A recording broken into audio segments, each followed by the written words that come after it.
Buenas, soy María Espina y hoy vamos a hablar del enlace químico. Bueno, antes de empezar, pues vamos a empezar nombrando un poco los tipos de enlaces que vamos a ver en este vídeo, como van a ser en este caso, pues el enlace iónico formado entre un metal y un no metal, luego el covalente entre no metales y luego entre metales el metálico. Además también veremos las fuerzas intermoleculares. Entonces vamos a empezar un poco pues con algunas definiciones. Entonces, por un lado, tendríamos ¿qué es una energía de enlace? Bien, una energía de enlace se puede ver definido como dos cosas distintas, dependiendo en pues el caso en el que actúe, ¿no? Por un lado sabemos que la energía de enlace, en este caso, es la energía que hay que aportar, es decir, que hay que introducir para que dos átomos que se encontraban enlazados, ¿vale?, se separen y pasen a ser dos átomos, pero en estado gaseoso, ¿vale? Pero también puede ser la energía, en este caso desprendida, es decir, que se libera cuando se forma un enlace entre dos átomos. Se forma un enlace entre dos átomos que está en estado gaseoso y fundamental. Es decir, puede servir tanto como para separar dos átomos como para unirlos. Y dependiendo de ello se aportará o se desprenderá. Entonces, bueno, además vemos pues esta gráfica de aquí, que básicamente lo que dice es que en este punto de aquí, ¿vale?, es un punto en el que al aproximarse dos átomos hay un equilibrio entre la atracción y entre la repulsión, y por lo tanto en este punto la energía de enlace que estábamos viendo es mínima. Entonces, bueno, este es un concepto eso muy importante, que es la energía de enlace, que como tal nunca suelen preguntarlo, pero bueno, es importante conocer en qué consiste. Bien, ahora vamos a comenzar con nuestro primer tipo de enlace, que se conoce como el enlace iónico. Como antes había dicho, el enlace iónico se produce entre un no metal y un metal. Se va a producir mediante atracción electroestática y siempre las diferencias entre electronegatividades va a ser mayor a 1,8. Entonces, bueno, es importante, muchas veces en la EBAU te van a dar un compuesto como puede ser pues el NaCl, y entonces te dirán qué tipo de enlace presenta. Entonces hay que responder siempre enlace iónico porque se produce, o sea, se responde enlace iónico porque se produce entre un metal y no metal mediante atracción electroestática. Entonces estas tres cosas es las que habría que comentar acerca de este compuesto. Vale, entonces ahora vamos a hablar de la energía reticular. Bien, la energía reticular se va a dar en este caso pues cuando se produce un enlace iónico, y vamos a ver básicamente que se describe como la energía liberada, es decir, desprendida, en la formación de un mol de un cristal iónico a partir de sus iones en estados gaseosos. Entonces, bueno, pues vamos a ver cómo esta energía reticular, que se presenta como UR, es proporcional a Z1 y Z2 entre la distancia intermolecular. Entonces, básicamente, explicándolo así un poco más a fondo, la energía reticular es la que, bueno, es necesaria para poder formar un mol, y es importante destacar esto, un mol del cristal iónico, es decir, pues de aquel compuesto iónico que se formará. Entonces vamos a ver aquí un ejemplo, y es que muchas veces en la EBAU pues van a presentar una serie, en este caso de compuestos, y entonces, como es en este caso estos cuatro compuestos que dan aquí, y entonces van a preguntar, por ejemplo, pues de mayor a menor cuál tiene pues su mayor punto de fusión o la solubilidad. Y entonces, ¿cómo se sabe esto? Mejor dicho, el punto de fusión, pues entonces se tiene que tener en cuenta esta fórmula de aquí. Vale, entonces vamos a ir viendo uno a uno cada uno de los ejemplos y ver cómo hemos llegado a esa respuesta. Entonces, básicamente, vamos a ver, en el caso del CaCl2, ¿qué ponemos aquí? ¿Qué significa Z1 y Z2? Z1 y Z2, bueno, pues equivale tanto a Ca como Cl2. Entonces, vamos a ver que esto es tener en cuenta, pues, bueno, el Cl siempre va a tener un 1, ¿vale? Y el Ca siempre tiene un 2. Entonces es menos 1 por 2. Es decir, esto sería menos 2. Y aquí tan solo tenemos que poner distancia intermolecular. No hace falta que pongamos ningún tipo de dato, porque recordamos, aquí no estamos dando un resultado exacto, no, es solo proporcional. Solo nos necesitamos saber un poco la idea, ¿vale? Entonces, Luego vemos BlCl2, que ocurre lo mismo, es 1 y es 2. Y entonces, claro, y luego tendríamos la distancia intermolecular. Entonces, si nos damos cuenta, esta sería exactamente igual, que es un -2, distancia intermolecular. Entonces, ¿cómo sabemos cuál es mayor entre estos dos? Bueno, pues hay que mirar para ello la distancia intermolecular. Y entonces estaréis preguntando, ¿cómo sabemos cuál presenta una mayor distancia intermolecular? Bien, presenta una mayor distancia intermolecular aquel cuyos radios atómicos se encuentran más separados y por lo tanto son más grandes. Entonces, en el caso del CaCl2, sabemos que el radio atómico lo habíamos visto en otros vídeos, que iba hacia abajo y hacia la izquierda, pues entonces solo tenemos que tener en cuenta esto y ver que tanto el Ca como el Bl, el Ca se encuentra más abajo que el Bl, por lo tanto su distancia intermolecular va a ser mayor y en este caso va a ser menor. Entonces, bien, ya sabiendo cuál es mayor y cuál es menor, tan solo hay que ver la fórmula. La distancia intermolecular es importante entender que es inversamente proporcional a la energía reticular. Es decir, si queremos tener una gran energía reticular, tendremos que tener una baja distancia, es decir, una distancia intermolecular menor. Por lo tanto, si habíamos dicho que el BCl2 presenta una distancia intermolecular menor, entonces este va a ser más grande que el anterior. ¿Vale? Y ahora si vemos estos otros dos casos de aquí, el Ca sabemos que tiene un -2, o sea, tiene un 2. Y luego el azufre tiene un -2. Multiplicado esto sería -4, que es exactamente lo mismo que Bs. Por lo tanto, volvemos a ver el mismo caso, que tenemos -4 y la distancia, que es exactamente igual en nuestros dos últimos ejemplos. Entonces volvemos a hacer lo mismo de antes y básicamente es ver lo que habíamos dicho antes, cuál presenta una mayor distancia intermolecular. Sabemos que la mayor distancia intermolecular la presenta el CaS. Por lo tanto, el sulfuro de calcio, vamos a ver en este caso cómo va a presentar una energía reticular menor. Entonces, una vez ya hemos observado esto, solo nos falta ver de estos dos grupos cuál va antes, porque sabemos el orden dentro de estos dos grupos, pero saber cuál va antes, eso es como, es lo que tenemos que ver ahora, ¿no? Entonces, ¿cómo sabemos cuál va antes? Pues bien, si vemos bien la fórmula, al igual que la distancia intermolecular era inversamente proporcional a la energía reticular, vemos como el numerador, que es Z1 y Z2, es proporcional, es decir, el que presente un mayor número en el numerador es el que va a presentar una mayor energía reticular, es decir, mayor y mayor, proporcional. Por lo tanto, sabemos que este grupo que presenta un -4 es el mayor.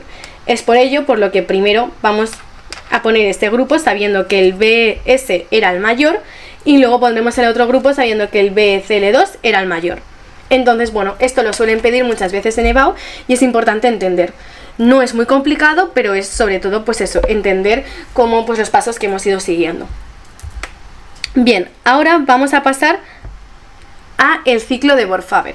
El ciclo de Born-Haber, vamos a ver en este caso como también es algo que suelen pedir mucho en EBAU. Entonces os voy a explicar los tres ejemplos que son así como, digamos, los ejemplos base para poder entender los demás. Y entonces lo único que hay que saber es que en EBAU te pueden cambiar y tal vez no es el NaCl, pero es el KCl y sabemos que sería exactamente igual en el desarrollo que el NaCl, ¿no?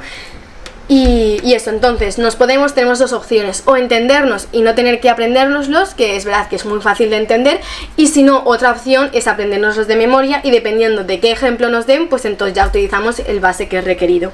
Entonces, para ello es muy importante primero, si te dan el NaCl, es importante formarlo a través de sus elementos, que en este caso es sodio y cloro, y además también hay que ajustarlo, que en este caso sería poniendo el 1/2 aquí. Entonces vamos a ver cómo lo que se trata de ver, que también muchas veces nos pueden ir dando los datos para que consigamos sacar la entalpía, es eso, vamos a tener que despejar la entalpía, y la entalpía tan solo va a ser la suma de todas las otras energías que van a intervenir en su proceso. Entonces, por un lado tenemos el sodio. El sodio se encuentra en estado sólido, entonces necesitamos que pase a estado gaseoso. Y siempre ese va a ser un paso que es necesario cumplir y que siempre lo va a cumplir los metales. Entonces vamos a en este caso como eso, siempre necesitamos que pase de sólido a gaseoso. ¿Y cómo es esto? Mediante la energía de sublimación. Entonces aquí ponemos variación de energía de sublimación. Y luego una vez tenemos el sodio en estado gaseoso, ya vamos a ver en este caso cómo va a poder convertirse en su catión. El catión en este caso será el Na+. Y esto se hace mediante la energía de ionización, como habíamos visto en otros vídeos anteriores. Luego tendríamos el cloro. El caso del cloro ya se encuentra en estado gas, así que no tenemos que hacer ningún tipo de adaptación.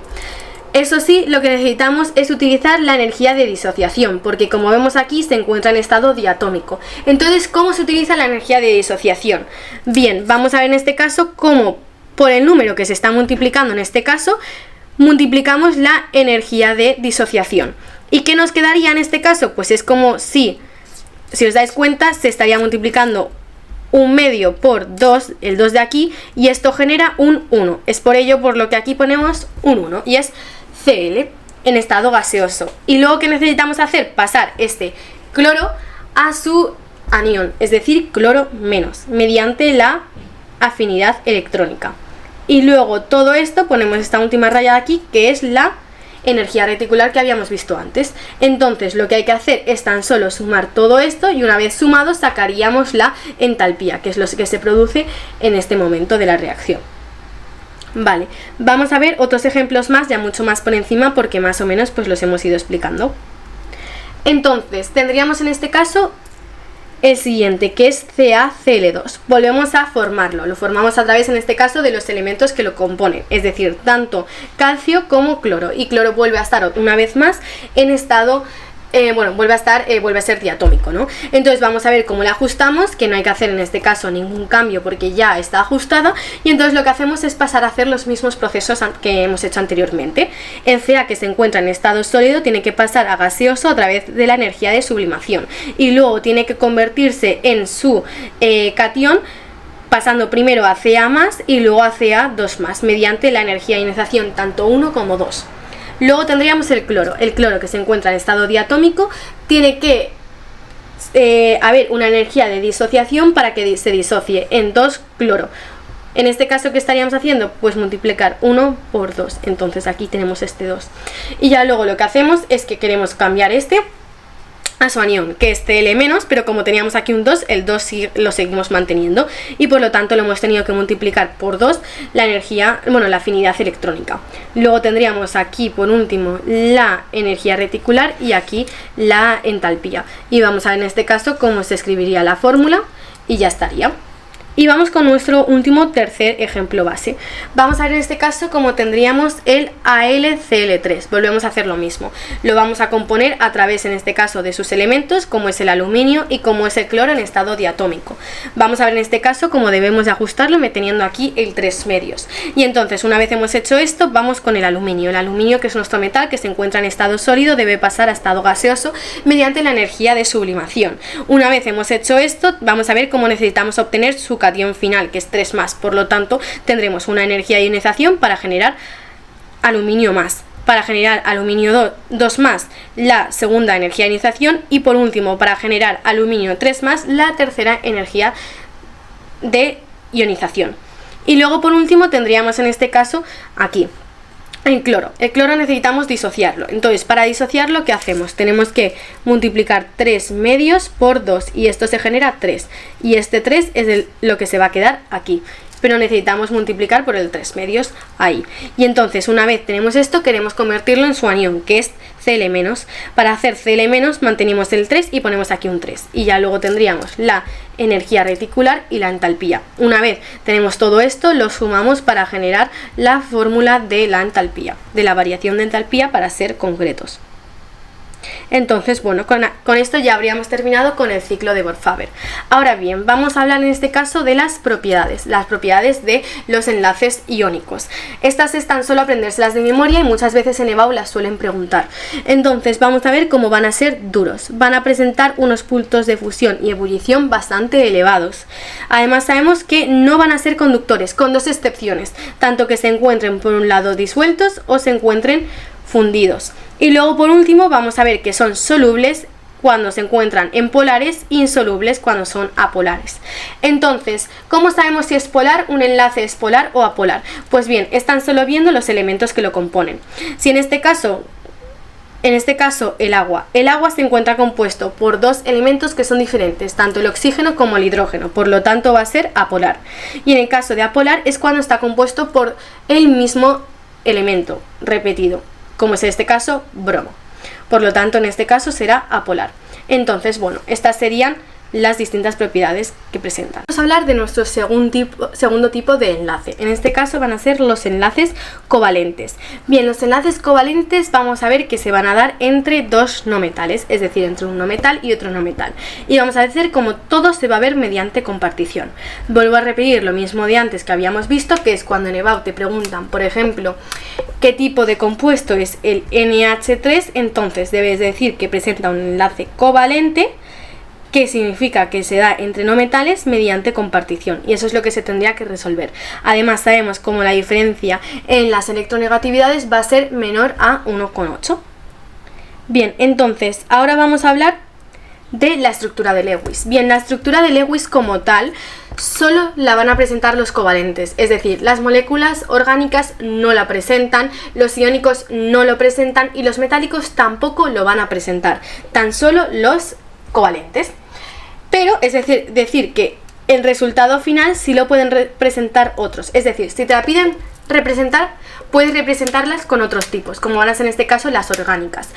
Pero si te piden hacer la estructura de Lewis, que es esto de aquí, solo lo van a tener y hay que responderlo los covalentes. Entonces, para ello vamos a tener que hablar sobre diferentes cosas. Por un lado tenemos la letra A, que significa los electrones de valencia que se encuentran disponibles en la última capa, es decir, en la capa de valencia. La N consiste en los electrones totales de la capa de valencia. Luego tendríamos la S, que va a ser siempre N menos A y va a ser el número de enlaces. Y por último tendríamos A menos S, que va a ser el número de pares sin compartir. Entonces, como esto como tal es importante que lo sepáis, pero no hay que aprendérselo de memoria. Tan solo a la hora de hacer el diagrama, la estructura de Lewis se debe de apuntar aquí. Entonces vamos a ver este ejemplo. Este ejemplo es el ácido nítrico, es decir, HNO3. Entonces vamos a ver cómo, bueno, pues primero hablamos de el A, que son los electrones de valencia disponibles en la última capa. Entonces lo que tenemos que ver es mirar todos los elementos que se van a encontrar.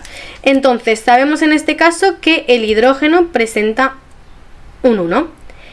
El nitrógeno, bueno, que es 1 y como solo hay 1 es 1 por 1.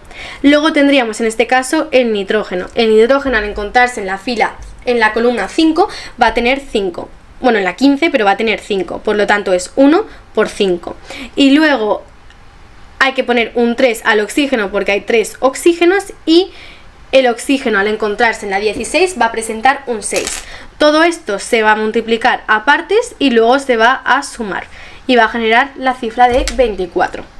Luego tendríamos N. N equivale a electrones totales de la capa de valencia. Entonces vamos a ver en este caso cómo, bueno, aquí también hay que tener en cuenta estos números pequeños, pero vamos a ver cómo solo vamos a hablar de lo que, bueno, pues de todos los electrones totales que puede tener en la última capa. Es decir, en el caso del hidrógeno es una excepción y tan solo puede tener 2 electrones de valencia, pero en el caso del nitrógeno y del oxígeno pueden tener 8. Entonces, como aquí tenemos un 1, aquí un 3, lo sumamos. Entonces es 4 por 8 y todo esto nos da 34.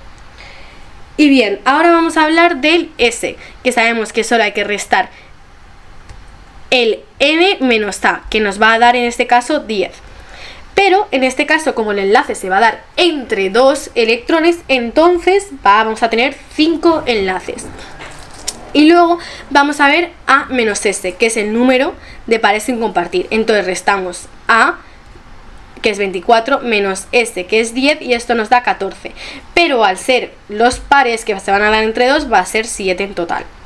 Entonces, ahora lo que tenemos que hacer es muy importante a la hora de representarlo. Tenemos que conseguir que nuestra molécula sea lo más simétrica posible.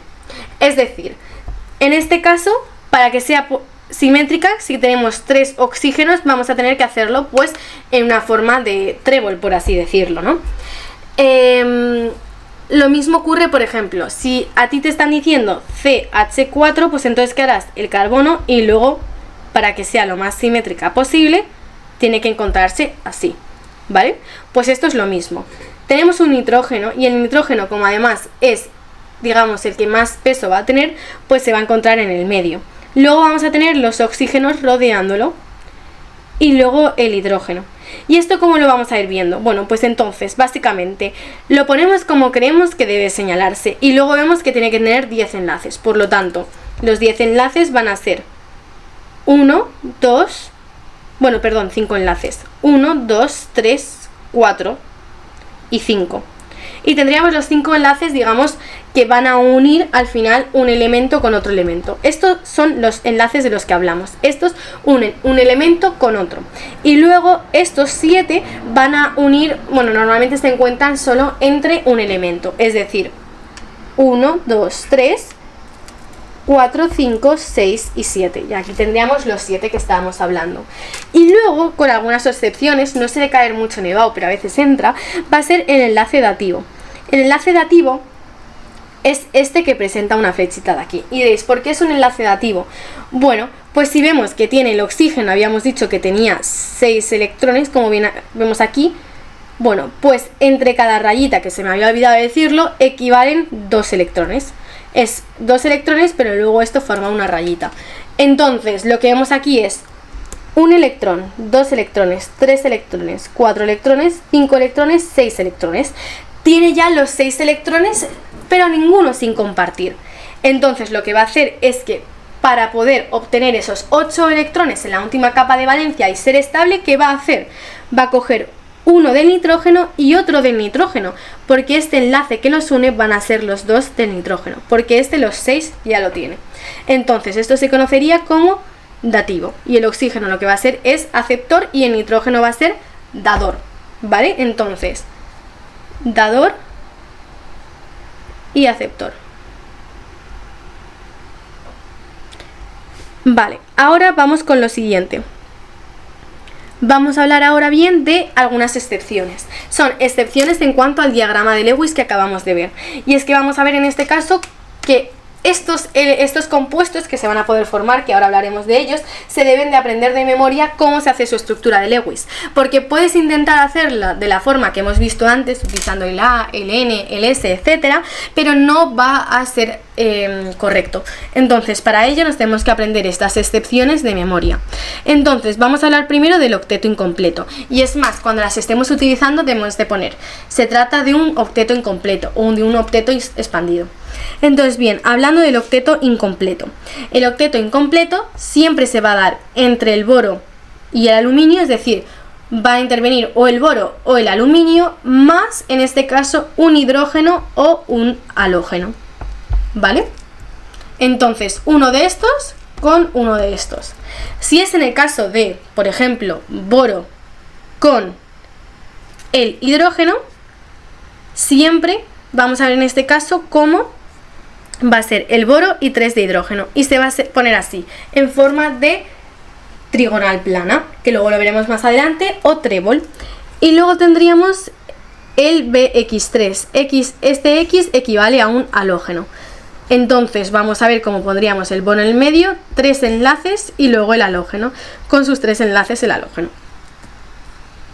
Ahora hablamos del octeto expandido. Bien, el octeto expandido en este caso vamos a ver que va a ser se va a utilizar o el foro o el arsénico o el antimonio con un hidrógeno y halógeno como el anterior, pero en este caso van a ser 5 en total. Entonces, si es con hidrógeno tendríamos el fósforo y luego 5 formando como si fuese un pentágono con hidrógeno.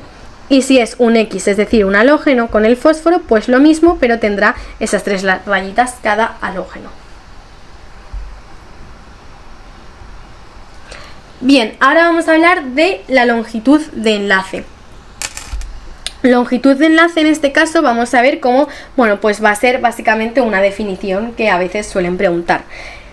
Es la distancia de equilibrio entre los núcleos atómicos correspondientes al valor de la energía de enlace en la curva de acercamiento interatómico. La curva de acercamiento interatómico es lo que habíamos visto antes, que hacía así, denominado también distancia intermolecular. Es decir, la longitud de enlace es igual a la distancia intermolecular. Vale, entonces básicamente lo que dice es que es esta distancia que se va a encontrar entre entre el núcleo de uno y el núcleo del otro. Entonces, esta es la longitud de enlace.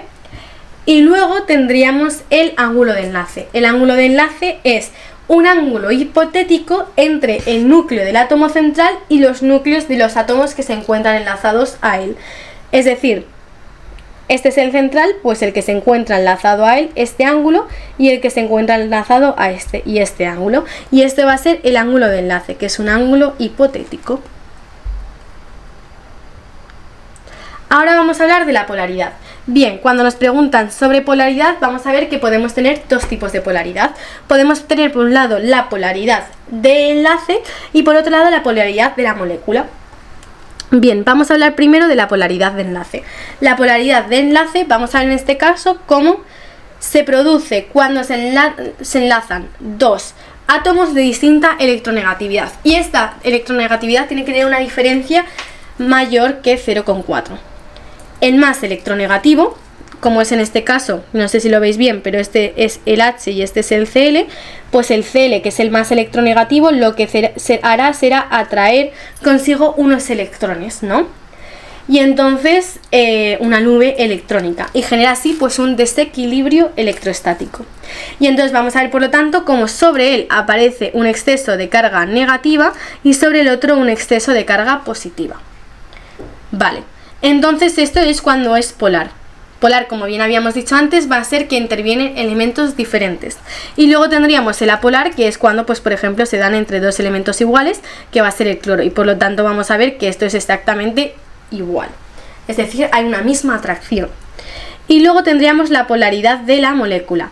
Básicamente es que dado que las moléculas pueden tener más de un enlace en este caso, pues vemos como el momento dipolar resultante pues no tiene por qué coincidir con la polaridad de enlace. Es decir, no porque el enlace sea polar significa que la molécula tenga que ser polar. Hay veces que puede ser apolar, o el enlace puede ser apolar y la molécula polar, ¿vale?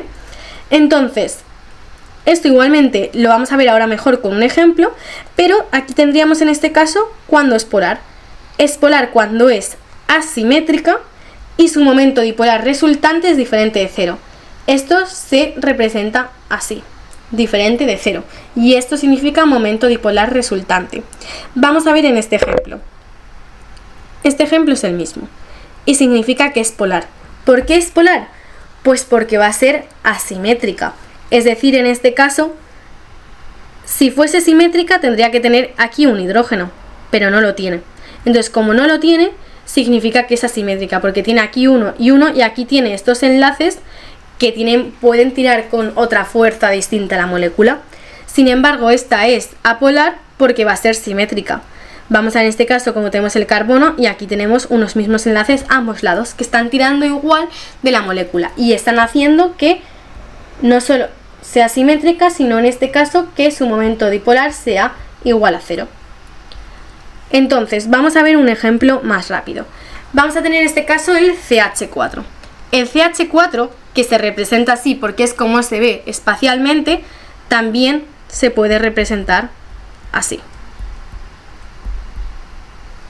Entonces vamos a ver en este caso cómo presenta un enlace polar.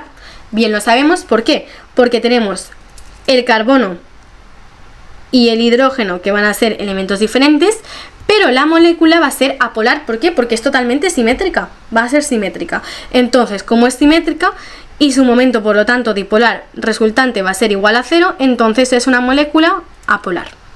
Bien, ahora vamos a hablar en este caso del NH3. El NH3 vamos a ver en este caso cómo su estructura de Lewis va a ser esta. Es decir, en este caso tenemos aquí 3 de hidrógeno, pero aquí vamos a tener un par sin compartir. Entonces, por lo tanto, vamos a ver cómo va a ser polar, porque se va a dar entre el nitrógeno y hidrógeno y son elementos diferentes, pero la molécula va a ser polar. ¿Por qué? Porque no es simétrica. Esto no hace que sea simétrico. ¿Por qué? Porque esto no es exactamente igual que los anteriores. Para que fuese simétrico, aquí debería de hacer esto. Entonces, como no es simétrico, es asimétrico y su momento dipolar resultante no es 0. Por lo tanto, va a ser polar su molécula. Y ahora vamos a hablar de la geometría, que es otra cosa que suele entrar muchas veces en los exámenes. Entonces, para hablar de la geometría se puede realizar mediante dos formas. Yo recomiendo que en el examen, si te están preguntando la geometría, lo realices de las dos formas, porque no lleva mucho más tiempo, considerablemente pues va a ser que un minuto más y puede hacer que os lo evalúen incluso mejor. ¿Por qué? Porque está más completo. Entonces, para poder realizar la geometría es muy importante siempre tener primero el diagrama de Lewis, ¿vale? Entonces, vamos a tener por un lado el TRPECU, que es la teoría de repulsión de los pares de los electrones de la capa de valencia. Normalmente con que veáis valencia, perdón, se me ha ido con que veáis valencia ya sabéis que tenéis que hacer esta forma. Y entonces, ¿esta en qué consiste? En tener en cuenta los bloques que van a intervenir. Y os estaréis preguntando, ¿qué es un bloque? Bien, un bloque es uno de estos enlaces, ¿vale? Que como veis aquí va a enlazar un elemento, como es el carbono, con el hidrógeno, que es un elemento diferente. Entonces, esta molécula tendría, el CH4 tendría 4 bloques. Entonces, vamos a ver cómo de 4 bloques tenemos 4 ejemplos distintos que nos pueden salir. Entonces, vamos a ver aquella que comparte todos los pares. Es decir, en este caso, todos los pares se van a encontrar enlazados. Y vamos a ver, por lo tanto, cómo se denomina tetraédrica, y esto es aprendérselo solo de memoria, ¿vale? Entonces es tetraédrica y sus ángulos es 109,5 grados. Luego vamos a tener un par sin compartir, que tenemos todos los pares compartidos, 3 de ellos, y el último bloque va a estar sin compartir, es decir, solo lo va a tener el nitrógeno. Entonces esto se conoce como pirámide de base trigonal, y sus ángulos son menores de 109,5 grados. Y diréis, ¿por qué es una pirámide de base trigonal? Bueno, pues para los que no lo veáis, básicamente esto se va a representar así. Esto, visto bien, equivale a una pirámide de base trigonal, ¿vale? Luego tendríamos 2 pares sin compartir. Bien, tenemos 2 de ellos que se encuentran enlazados entre el oxígeno y el hidrógeno, y tenemos otros 2 que no se encuentran enlazados. Por lo tanto, va a ser angular, ¿vale? Y sus ángulos son menores de 109,5 grados. Y luego tenemos aquella que es 3 pares sin compartir.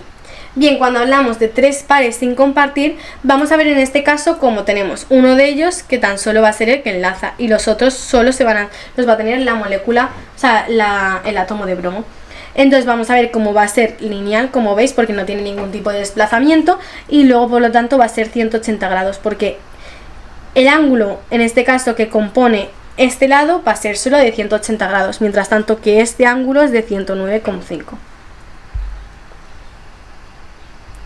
Bien, ahora hablamos en este caso de aquellos de 3 bloques. Entonces tenemos aquellas que comparten todos los pares, y si comparten todos los pares se conoce como trigonal plana, lo siento que aquí no ha aparecido, y vamos a ver en este caso cómo equivale a 120 grados, porque si dividís 360 entre 3 va a dar a 120 grados, y por lo tanto esta que va a ser una molécula apolar, porque es simétrica. Y luego tendríamos aquella que presenta un par electrónico sin compartir, como es el caso de esta, que aquí tenemos un doble enlace, aquí tendríamos un enlace dativo y aquí tendríamos uno sin compartir. Entonces va a ser angular y menor de 120 grados. Y por último tendríamos aquella que presenta 2 bloques, que va a ser... Ah, bueno, se me había olvidado comentar, me voy un momento a la pestaña anterior, que Los dobles enlaces y los enlaces dativos van a considerarse siempre como si se tratase solo de un bloque, ¿vale?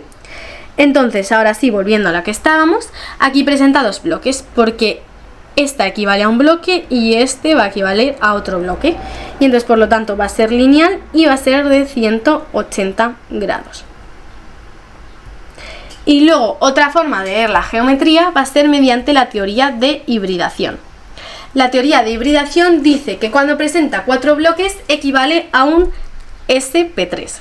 ¿Vale? Entonces, si presenta 4 bloques equivale a un SP3. Es decir, es SP y el 3 es quitándole pues un bloque. Entonces, SP3. Y entonces, voy a realizar solo dos de ellos para que veáis cómo funciona y así luego vamos más rápido. Porque básicamente vamos a llegar siempre a la misma conclusión. Vale, esto, bueno, son los mismos ejemplos que antes, es siempre lo mismo, ¿vale? Lo que va a cambiar es la forma de llegar a esa conclusión. Entonces, tenemos el caso del CH4. El CH4 primero siempre hay que realizar el diagrama de Lewis.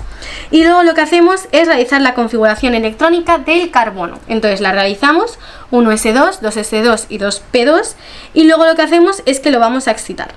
Entonces, esto significa que lo excitamos. Y al excitarlo lo que vamos a ver es que un electrón se va a pasar al siguiente.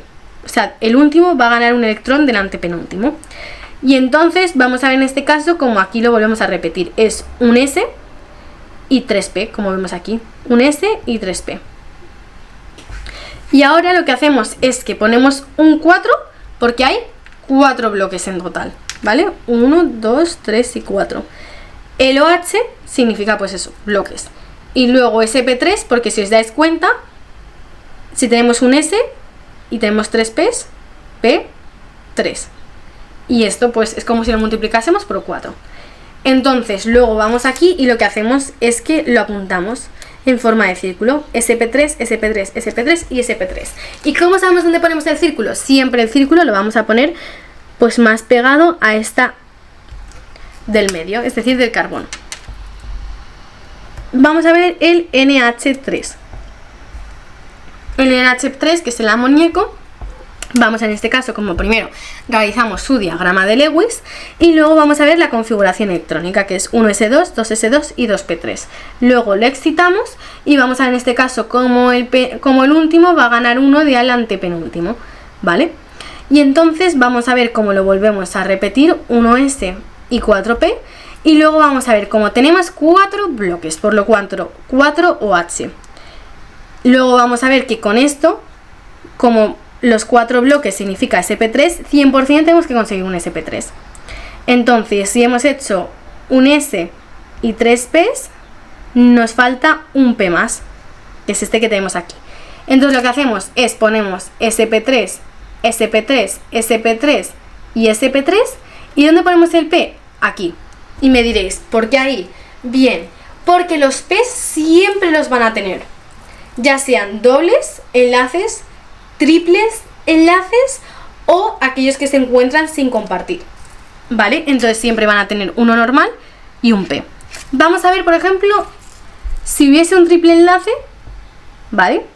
De un compuesto que es el central, que va a ser el nitrógeno, y aquí es el hidrógeno. Vamos a inventárnoslo, ¿no? Este sería un SP3, porque imaginar que tenemos 3 bloques. Bien, pues este va a ser un P y el P se vuelve a repetir, ¿vale? Es decir, los que se encuentran pegados al central tienen que estar todos completos, tienen que tener todos un nombre, pero solo no se puede repetir SP3. Sí, si está aquí, sí está aquí y si eso está aquí, pero no si se encuentran un doble, triple enlace o en este caso un enlace sin compartir. Luego veríamos los 3 bloques. Los 3 bloques va a ser un SP2. Entonces vamos a hacer un ejemplo como es el BCl3. Lo dibujamos mediante el diagrama de Lewis y luego vamos a hacer como realizamos la configuración electrónica, que es 1s1, 2s2 y 2p1. Luego lo excitamos y una vez lo hemos excitado pasa en este caso uno de estos a aquí. Por lo tanto, en este caso vamos a ver que hay 3 bloques, por lo que es 3 OH y luego si os dais cuenta teníamos un S y 2P, por lo tanto SP2 y entonces tan solo tenemos que escribirlo. Y por último vamos a ver cuando son dos bloques, que es sp2. Y tenemos el ejemplo del BeCl2.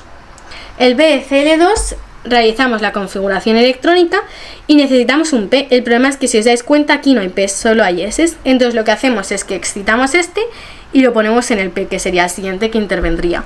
Por lo tanto tenemos un S y un P, que es 2 porque hay dos bloques, OH y SP. Y entonces vamos a ver en este caso cómo es SP y SP. Y ahora vamos a hablar en este caso de las propiedades. Bien, vamos a ver cómo hay diferentes propiedades según en este caso el tipo de compuesto covalente que sea. Entonces tenemos dos tipos, ¿no? Tenemos por un lado la forma molecular, que se va a dar siempre pues ya sea en estado gaseoso, líquido o sólido. Y vamos a ver en este caso como tenemos dos tipos. Tenemos por un lado los polares. Los polares, por lo tanto, van a presentar altos puntos de fusión-ebullición, son solubles en sustancias polares y presentan una alta conductividad, ¿vale? Mientras tanto que los apolares van a tener bajos puntos de fusión-ebullición, van a ser solubles en sustancias apolares y tienen una nula capacidad conductora. Entonces, ¿cómo sabemos si son polares o apolares? Pues según cómo sea la polaridad de la molécula, ¿vale? La apunto aquí.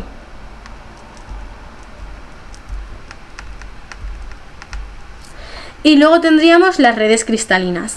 Las redes cristalinas, vamos a ver cómo siempre van a ser pues grandes uniones entre átomos. Entonces tendríamos que se encuentran formados por carbono y silicio. Siempre suele caer la sílice. Luego vamos a ver cómo tenemos altos puntos de fusión-ebullición, son bastante duros, malos conductores y habitualmente van a ser insolubles. Entonces estas propiedades no queda otra que aprendérselas de memoria. Porque pues eso, porque es que normalmente las suelen preguntar, te dan un compuesto y tienes que saber en este caso pues de qué tipo de los tres al final son y según eso pues decir las propiedades que presentan. Vamos con nuestro último tipo de enlace, que es el enlace metálico. Como bien indica la palabra, se va a dar entre dos no metales.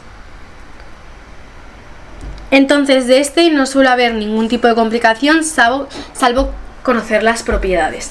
Entonces básicamente son sólidos a temperatura ambiente con alguna excepción. Luego presentan puntos variables de fusión y ebullición con una alta conductividad, un brillo bastante característico. Van a ser dúctiles y maleables y emiten electrones cuando reciben ya sea calor o sea luz. Entonces esto es solo pues saber tanto identificarlos, es decir, saber en la tabla periódica cuáles son los metales y luego pues sus propiedades, pero como tal no suelen preguntar ningún tipo más de ejercicio. Y ahora vamos a ver las fuerzas intermoleculares. Bien, ¿qué son las fuerzas intermoleculares?